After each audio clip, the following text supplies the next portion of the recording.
Hello, welcome to the Los Altos History Show. I'm Nan Geschke, your host for tonight.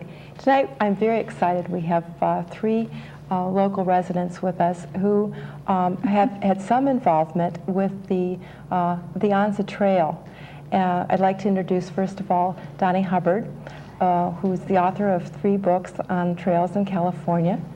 Nancy DuPont, who is the executive director of the Heritage Trails Fund, and also Steve Hayes, who's locally involved with the Cupertino Historical Society, and also has been very involved with this latest reenactment of the Anza Trail.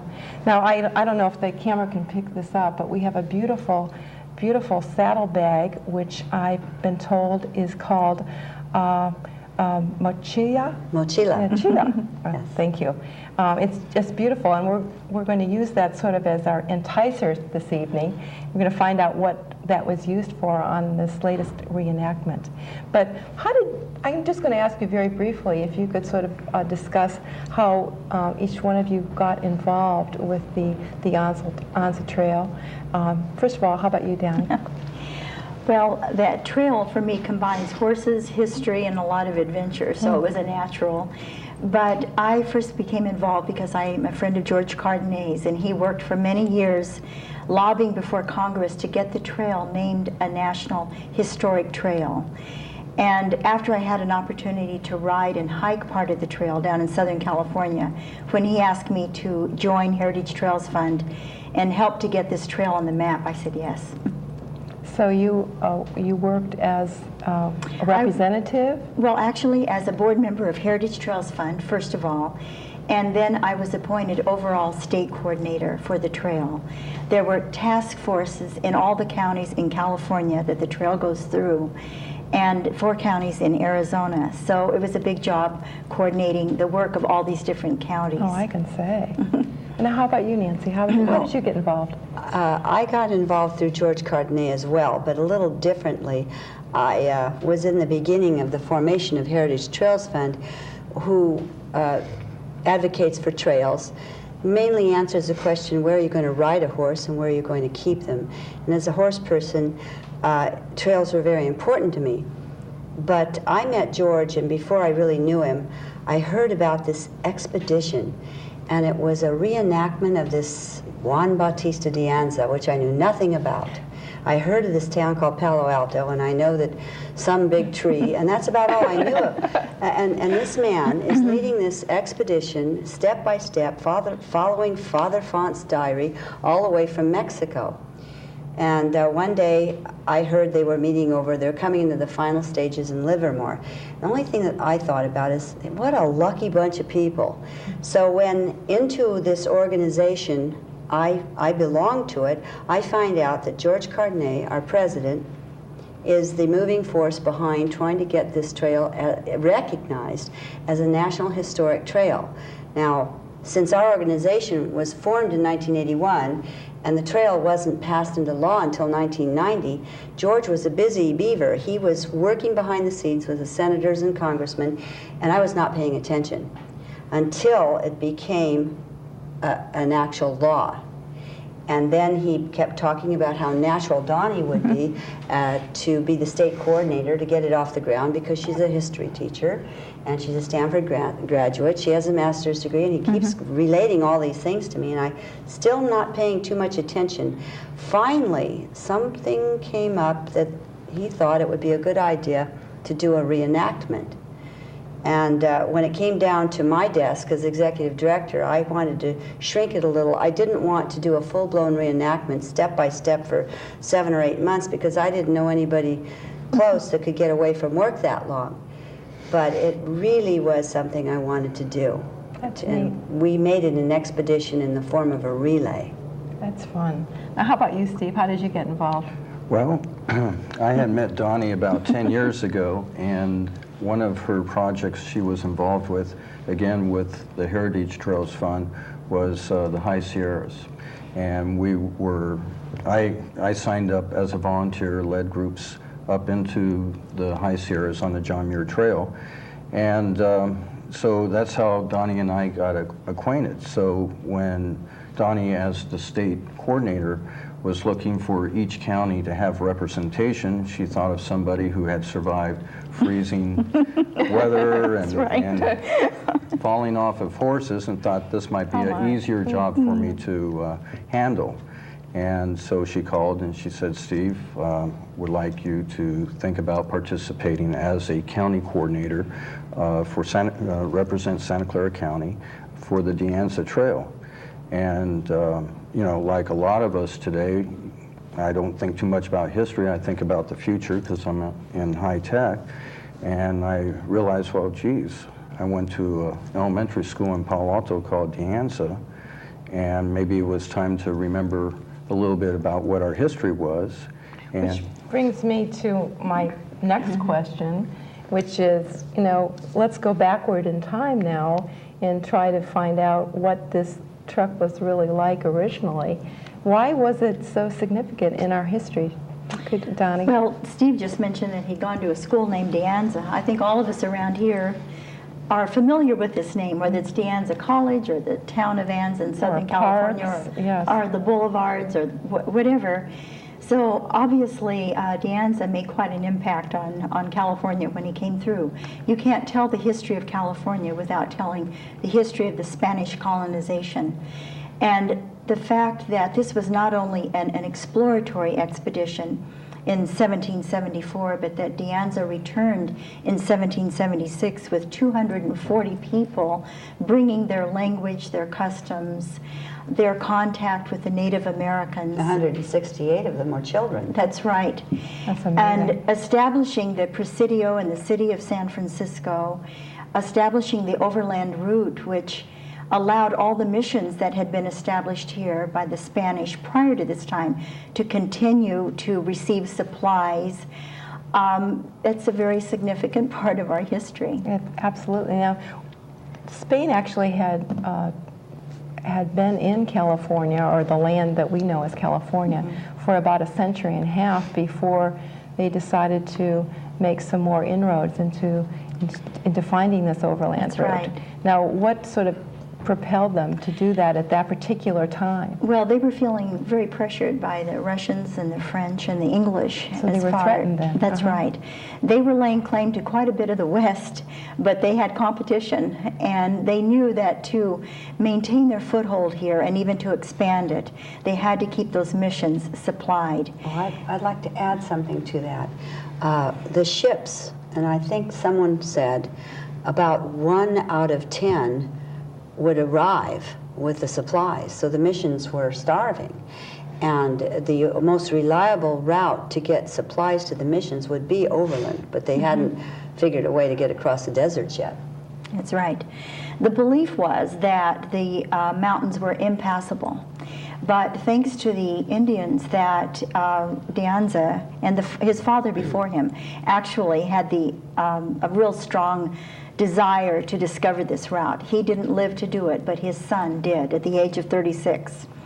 But De Anza's, Juan Bautista de Anza, who was a captain in the army in Mexico, his contact with the Indians led him to believe that it would be possible to find passes through these mountain ranges. Oh, so he really did have this, his father, and he really planned this, and I understood they really petitioned Spain to allow them to do this. Right. How did he organize this expedition? He's called a hard-riding captain. He rode to get permission from the Viceroy, Give me that name. Bucareli. Bucareli. The viceroy answers directly to King Carlos. And so he had to ride 1,500 miles down to Mexico City. And there, not only did he get the documentation to go, but he had a list of things that he ordered, like shoes, clothing, material to make clothing, hair ribbons, and hair ribbons. Wow. Hair ribbons, yes. Well, if you could imagine enticing people to come leave their homes with their children to an unknown land. Ribbons are a thing psychologically. It's telling them that ribbons are important. It's a very domestic thing. It's something to add decorative, and maybe it's not going to be so austere in this new promised land. They also were seeking the poorest of the people there, not because what would make you leave your family and your home and go to this unknown land? But after they recruited the people, they had to march then to Horcasitas, which is about 200 miles from Tubac. If you could, the Nogales is the border right now in Arizona. Tubac is about a half an hour's drive from that border. But in 1775, Tubac was the northernmost outpost of the Spanish holding. Beyond that was unknown territory except for the one mission, San Javier del Bac. So he had them, the trip from Culiacan to Horcasitas and then on to Tubac was fairly civilized. Those were roads well traveled. Once they reached Tubac, they were going to get their horses, their fresh horses, and leave on this expedition to some place they didn't know. So what were some of these problems that they encountered along the way besides just the geography? Well, that was the prime. Yeah, the geography would be the prime thing, because they were crossing the Sierra, they were crossing desert, rivers. And all with these women and children and horses and cattle. 645 head of cattle and 90 mules that they packed and unpacked every morning. It was the equivalent to moving a city. Every day. If you've ever planned a picnic and tried to get that organized, now just multiply that, you know, by several hundred, and you see the problem they were dealing with, plus moving cattle. And I want to mention, in conjunction with what Nancy was saying, when De Anza recruited people, he recruited them not only those who wanted to go to a better place, but those that he had known by reputation to be families of integrity and families that would really stick with the project. And the trained soldiers. That's right. And he also had a priest who was also a geographer. That's right. Father Font, who was... we know as much as we do about this because Anza's diary was quite complete. But even more complete was the diary kept by the priest, Father Font. And Anza had recruited him because of his knowledge of geography, of astronomy, of maps. He was very, very helpful. He and Anza at times were at odds with each other. That's what I've read. Because Anza was also very diplomatic with the people in that he knew a little whiskey along. A little brandy might help the trip to move along, but the Father Font was at odds with him a little bit over that and some of the celebrating that went on along the way. But well, that was when they got stuck in the snow, and they had never seen snow before. And he broke out the brandy that was for the soldiers, or for the they were packed for the officers. And Father Font said, "Don't do it because they're all going to get drunk." And so he went up and he said, "I don't want to see anyone outside their tent drunk, or you'll be punished." So he issued the brandy. The people survived the night, had a good time, and had to listen to Father Font preach for 2 hours against drunkenness the next day. Was it worth it? Well, was it worth it? You know, the amazing thing was that with all the hardships, only one person had perished. And that was the first night of the travel. A woman died in childbirth. Imagine even thinking of making a trek like this. But we do know that a woman died in childbirth, and actually 3 children were born along the expedition. Wow. So how long was the trek? It was 1,500 miles. 1,500 miles. And there were over 200 people on the track. That's right. And actually, they had a net gain. I guess that keeps rising. There's some current research going on right now by Don Garotti, who works for the National Park Service as a historian. And with his research, we may be revising those numbers upward to about 300. But the thing is, Captain Anza got them all through safely. And that is a tremendous accomplishment. One of the strategies that he had in food, just think of the food it would take to pack to feed these people. They drove the cattle, the amount of cattle that they took, the 645, they were allowing for one cow or one steer to be butchered a day to feed the whole tribe of people. And even though they lost several, maybe 100 head of cattle in the freezing cold, they still had enough to feed them fresh meat all the way up the line. They packed beans and rice, and along the way they could catch fish, and they even, the Indians gave them some watermelon and cantaloupe. But their mainstay was right with them, walking on the hoof. So they had their protein every day, which is what they really needed on that long trek. Excuse me, a point I wanted to make is that when people think of the expedition, they think of, you know, the soldiers or the lancers, they think of hardened men, but again, it should be pointed out there were 168 children under the age of 12, and they were not on horseback. I mean, they were walking day in and day out. Those 1,500 miles. I'm so glad Steve brought that up, because it brings up one of the most special things that happened to me in connection with this. A couple of years ago, I was asked in conjunction with Women in History Month to give a talk at Stevens Creek Elementary School in Cupertino. And they had originally asked me to talk because I'd written a few books. But I said I'd like to talk about, instead of one particular woman in history, I'd like to talk about the women and children who made this trek, this expedition. And so we talked about possible dates during the month when I would be available and so on. And it turned out that March 26th would be the day of this assembly. So I just thought, well, it'd be fun for the kids to know that there were diaries kept that told us about the trek. I opened up the diary, and March 26th was the day that the De Anza expedition went through the city of Cupertino, what is today the city of Cupertino. You're kidding. No, it was just almost a magical thing. So it was really exciting, particularly when I found out through retracing the route with Steve, who was mapping that particular area, since Steve is from Cupertino, that the expedition went right through the school. I mean, where the school is now. So it really meant a lot to the kids. Exciting. It really was. Let's talk a little bit about the reenactment. I know the most recent one, Nancy, you rode the entire trail. Is that correct? Yes, let me paraphrase that. I started in Mexico and ended up at the end on December 7th in Antioch, and I rode about 3/4 of the trail. And the reason for that is that we had some bicycles help us take some segments, and we had a kayaker and some walkers and runners. And the reason for that is we wanted to heighten the awareness of the trail to all user groups, because we, sitting in this room, want this trail to not just be a historic trail, but a recreational resource or a world-class linear park. So you want a lot of other types of activities to also take place on this trail. That's right. And tell me about this beautiful... This mochila was residing in a museum, I believe in Monterey, and under the care of Paul Trujillo had rescued it.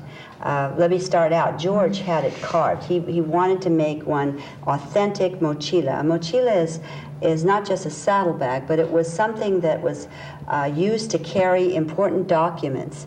And you'll see there are 4 canteens. You can see 2 of them here. George had them carved with scenes, the founding of the Presidio or the fort in San Francisco. And each of those carvings are significant. I even see one with the White House in Washington, D.C. Yes, and the Zocalo in Mexico. Sure. So that reenactment 20-some-odd years ago, this mochila started in the Zocalo in Mexico and was carried on up to the finish. And we felt it was fitting for us to take this, and we filled it with documents which we carried all the way from Mexico to the San Francisco and then on to Antioch and Contra Costa County. Then we sent the documents back to each of the participants so that they could frame it on their wall, hand it to their grandchildren, and say, this actually made every step of the trek. It was passed from horse to horse, and we did not pass it to the bicycles because it weighed, fully loaded, it was about 65 pounds. And instead of that, we carried, in addition to the mochila, some flasks of water, which Steve and 3 other people loaded from the San Miguel River in Horcasitas in Sonora. And they began calling it the holy water, but really what it was is symbolic, carrying it to be emptied into the San Francisco Bay. I think you have a Yes, I picture do. of that somewhere in here. Right here. Is this one? This one here. Oh, good. This is in the Antioch. We might be able to have a camera pick this up later, but this is you, Steve? Yes, and also Joe Adamo, who he lives in Cupertino, and he's president of the Lancers. And they're actually recognized by the state of California as a military organization. In fact, when they would go through the different communities and stop at the schools, all the children would come out just totally amazed at not only the people on horseback, but the fact that they were in authentic costumes. Oh, that must have been just beautiful. Oh, yes. It really was, and we have Joe Adamo's California Lancers to thank for that. And since you've mentioned Joe, who was a co-chairman with Steve in Santa Clara County, I'd also like to mention Joan Throgmorton, who was another What a great lady. incredible person who organized the county down in South County. Now, I know you were instrumental in getting our county to participate. What exactly did you do, and what were some of the attractions in our county, in terms of this reenactment? Well, prior to the reenactment was the development of the National Park Service's comprehensive plan. Is that my cue to hold this book? Right. As you can see, that's a very thick document. It was 2.5 years in the making. Meredith Kaplan of the National Park Service is the actual author. She based her material on the work that Steve and other county chairmen had done throughout California and Arizona. Historians, cartographers, photographers, trail users, just everyone with any interest in this trail was Very asked to comprehensive participate. then. Right. For Santa Clara County, we were very fortunate. We had 2 descendants that were very involved. Paul Burnell, unfortunately, who cannot be here this evening. Sorry that he wasn't able to make it. Yes, and Phil Valdez. Now, Paul's family were part of the original group that came up to Alta, California in 1776, and they, I believe it was in 1822 or thereabouts that Burnell came back to the San Jose area by Santa Teresa, what today is present-day Santa Teresa County Park. And Bernal Road. And Burnell Road, area. Burnell Middle School, and It's an old California name. yes, and Phil Valdez is descended from Juan Valdez. Okay. Who was the courier for Yes. Juan Batista de Anza. And I believe he was 14 years old at the time. And he would have to take documents, very important documents, and as the courier, relay them back. And Phil, fortunately, as an avid historian, was very instrumental, okay, as he's the general manager for the Holiday Inn in San Jose. And he provided us a conference room, and he gave us the time and the ability in which to have our committees meet there on a very frequent basis. So we were able to put together our section of the draft plan, and Phil and Paul would lead us on field surveys, shall we say, and studies, and so we were able to accurately identify the historic route. Earlier, Donnie had mentioned about Font, and it turned out that Font's diary was so accurate that Phil rented an airplane and actually had the pilot fly the whole route of of over Santa Clara County utilizing Fawn's diary. Oh, that's amazing. Now, just before we, go on any further, why do you think these reenactments are so important?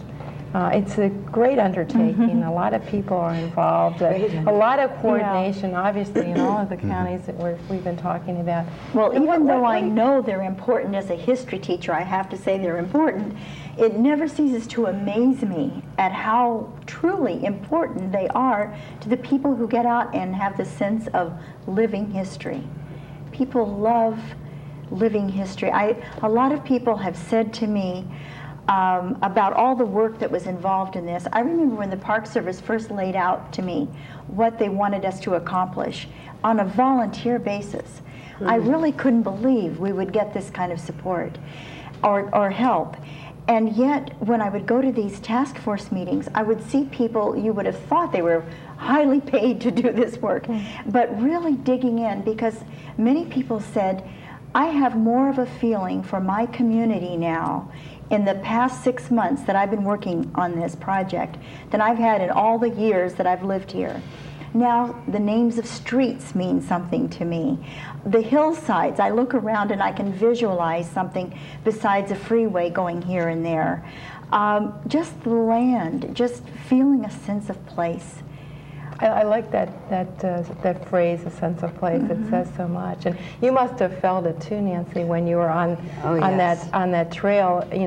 No matter how much you read a history book or you get involved with oral tradition, there's nothing like actually yourself participating in a physical trek like that. Just being able to see 2,000 or more petroglyphs put there several thousand years ago, and know it was there before Anza came through. 22 proclamations we received going through the different municipalities. Isn't that marvelous? And each of them. I'm sorry we're running out of time. I can't believe how quickly this all has gone. And I can't believe how wonderful it was to have this discussion with this backdrop that you've got here. It looks like you designed it for us, showing the California hills. I know. It's wonderful. This set is done by our local artist, Jan Meyer, and she has done a beautiful job. Well, I want to thank you all so much for coming and sharing your evening. I think that we could have gone on for another half hour easily. Right. I'm sure there'll be more reenactments. I know, and I hope that you'll come back and join us again some evening. Thank you. And we want to encourage everybody to really learn about the trail. The Park Service plans a continuous, multi-use recreational trail, so it'll be out there for everybody. Good, and thanks so much, Steve and Donnie and Nancy, and thanks to our viewers for tuning in tonight, and I hope to see you the next time.